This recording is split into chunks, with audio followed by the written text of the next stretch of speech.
بسم اللہ الرحمن الرحیم۔ السلام علیکم۔ یاجوج ماجوج کا ذکر اکثر سننے کو ملتا ہے، لیکن اکثر لوگ ان کی حقیقت سے بے خبر ہیں کہ آخر یاجوج ماجوج کیا ہے اور یہ کیسے حملہ آور ہوگی۔ یاجوج ماجوج کون ہے؟ یاجوج ماجوج ایک قوم ہے جس کا ذکر الہامی کتابوں میں بھی موجود ہے کہ اس مخلوق کو حضرت ذوالقرنین نے دیوار تعمیر کر کے انسانی دنیا کے دوسری جانب قید کر دیا تھا، لیکن قیامت سے پہلے یاجوج ماجوج اس دیوار سے نکلنے میں کامیاب ہو جائے گی اور جہاں سے گزرے گی انسانی بستیوں کو تباہ و برباد کرتی چلی جائے گی۔ پھر وہ حملہ کرتے کرتے ایک جھیل پر پہنچے گی جس کا ذکر کتابوں میں موجود ہے کہ وہ اس جھیل کا سارا پانی پی جائے گی اور اس کے پیچھے آنے والے یاجوج ماجوج گروہ کو اس میں ایک بھی پانی کا قطرہ نہیں ملے گا اور ایسا محسوس ہوگا جیسے یہاں کبھی کوئی جھیل ہی نہیں تھی۔ اس جھیل کا نام طبریہ ہے اور یہ بحیرہ طبریہ کے پاس موجود ہے۔ جھیل طبریہ اسرائیل کے شہر طبریہ میں واقع ہے۔ یہ اسرائیل میں سب سے بڑے میٹھے پانی کی جھیل ہے جو 21 کلومیٹر لمبی، 13 کلومیٹر چوڑی اور 43 میٹر گہری ہے۔ یہ وہی جھیل ہے جسے آج اسرائیل اپنے لیے معتبر سمجھ رہا ہے۔ یاجوج ماجوج کی منزل ہوگی جس کا ذکر قرآن مجید نے 1400 سال پہلے فرما دیا تھا۔ یاجوج ماجوج دراصل کون ہیں اور یہ کہاں رہتے ہیں؟ مولانا حافظ الرحمن نے اپنی کتاب قصص القرآن میں اس کا ذکر کیا ہے اور قرآن مجید کی سورۃ الکہف میں اس کا ذکر موجود ہے۔ ارشاد باری تعالیٰ ہے یہاں تک کہ جب وہ دو پہاڑوں کے درمیان پہنچے تو انہیں ان پہاڑوں سے پہلے کچھ لوگ ملے جن کے بارے میں ایسا لگتا تھا کہ وہ کوئی بات نہیں سمجھتے۔ مفسرین و محققین نے لکھا ہے کہ حضرت ذوالقرنین سفر کرتے وہاں جا پہنچے جو آرمینیا اور آذربائیجان کے نزدیک واقع ہے۔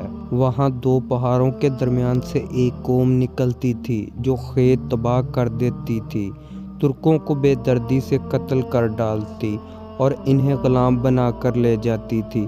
وہاں کے لوگوں نے حضرت ذوالقرنین سے درخواست کی کہ ہم آپ کو کچھ رقم جمع کرا دیں تاکہ آپ ہمارے اور ان کے درمیان کوئی رکاوٹ بنا دیں۔ یہ یاجوج ماجوج تھے۔ قرآن مجید میں ارشاد باری تعالیٰ ہے انہوں نے کہا اے ذوالقرنین، یاجوج اور ماجوج اس زمین میں فساد پھیلانے والے لوگ ہیں، تو کیا ہم آپ کو کچھ مال کی پیشکش کر سکتے ہیں جس کے بدلے آپ ہمارے اور ان کے درمیان کوئی دیوار بنا دیں؟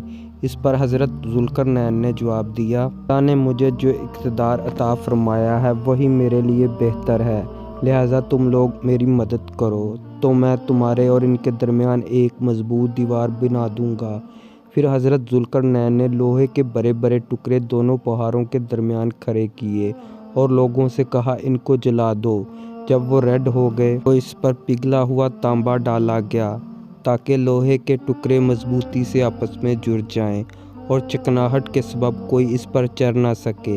چنانچہ یہ دیوار ایسی بن گئی کہ یاجوج ماجوج نہ اس پر چڑھنے کی طاقت رکھتے تھے اور نہ اس میں کوئی سوراخ بنا سکتے تھے۔ کہا جاتا ہے کہ اس کی لمبائی 50 میل، اونچائی 290 فیٹ اور چوڑائی 10 فیٹ ہے۔ محققین کے مطابق قرآن مجید کی گواہی سے ثابت ہوتا ہے کہ حضرت ذوالقرنین نے دو پہاڑوں کے درمیان سفر کیا۔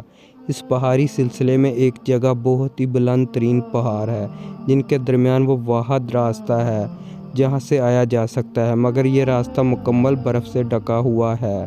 اس کے اندر لوہا اور دھات موجود ہے۔ تاریخ کے مطابق یاجوج ماجوج حضرت نوح کے ایک بیٹے یافعث کی اولاد میں سے ہیں جو خانہ بدوش اور وحشی قبائل پر مشتمل تھی۔ اس کی تعداد بہت تیزی کے ساتھ بڑھی۔ یہ حضرت ذوالقرنین کے زمانے تک مختلف قبائل، قوموں اور آبادیوں میں پھیل چکے تھے۔ روایت میں آتا ہے کہ تب سے اب تک یاجوج ماجوج اس کوشش میں لگے ہوئے ہیں کہ کس طرح دیوار کو گرا کر باقی دنیا سے جا ملیں۔ یہ روز دیوار کو توڑتے ہیں۔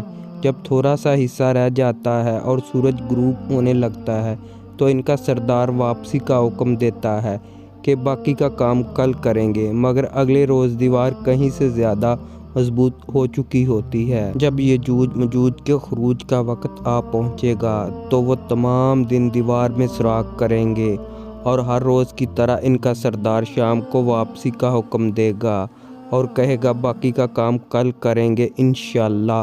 اس سے پہلے کبھی انہوں نے یہ الفاظ استعمال نہ کیے۔ ان الفاظ کی برکت سے دوسرے روز دیوار کو ویسا ہی پائیں گے جیسا چھوڑ کر گئے تھے۔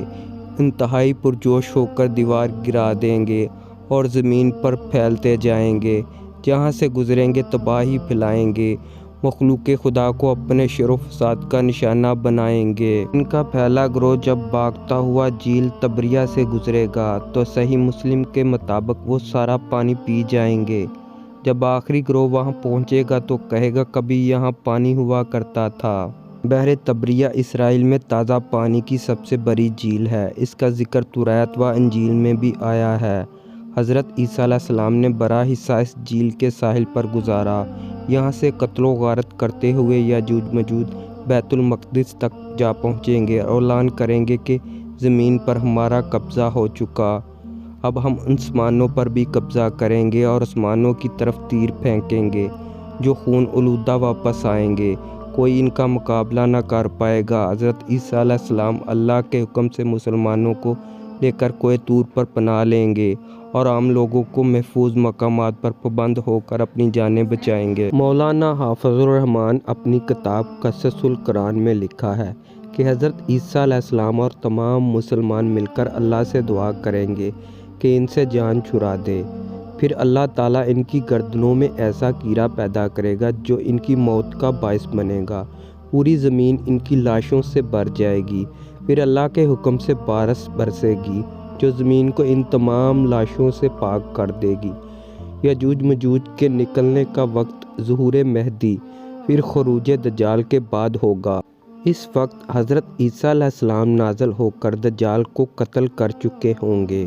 ان کے نکلنے کی ایک علامت بحیرہ طبریہ کے پانی کا تیزی سے کم ہونا بیان کیا جاتا ہے، جس کا حدیث مبارکہ میں بھی ذکر ہے، اور یہی وہ وقت ہوگا جب قیامت قریب ہوگی۔